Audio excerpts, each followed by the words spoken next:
parle du changement climatique, en réalité, je pense que c'est un aspect très préoccupant de nos jours. C'est un phénomène mondial, certes, mais particulièrement au niveau de la région du Centre-Nord, ici, nous vivons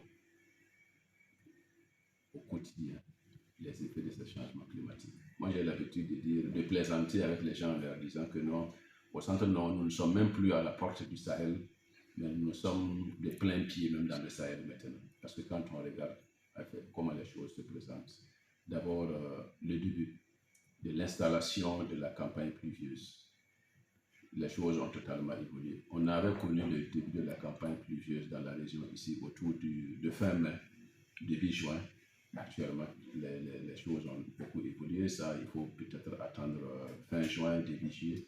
Vous voyez ce que ça représente. S'il faut d'abord que la saison s'installe en fin juin, début juillet, nous sommes là pratiquement à la fin du mois de juillet. Actuellement, vous constatez quel est le stade de l'évolution de nos cultures.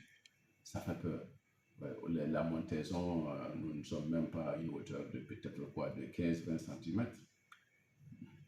Très bientôt, nous serons dans le mois d'août, où en fait, on a l'habitude en fait, d'avoir nos cultures au stade de piaison. Mais actuellement, non, un coq même qui se promène dans un champ, on le voit. Donc ça fait peur. Donc on voit qu'effectivement, il y a des changements. Et quand on regarde du côté effectivement de la végétation, on se rend compte que c'est vraiment triste. Les arbres qui ne font que périr à longueur de journée, ainsi de suite, ainsi de suite. Donc, on ne parle pas de l'avancée du désert, mais actuellement, nous sommes vraiment de plein pied dans le désert. Donc, c'est pour dire que c'est une réalité. Le changement climatique, c'est une réalité. Les sols, les terres cultivables, qui deviennent de plus en plus, effectivement, asséchées, dénudées. Les plages nues qui s'étalent, effectivement, à perte de vue à plusieurs endroits. Ça démontre clairement que c'est un phénomène très sérieux.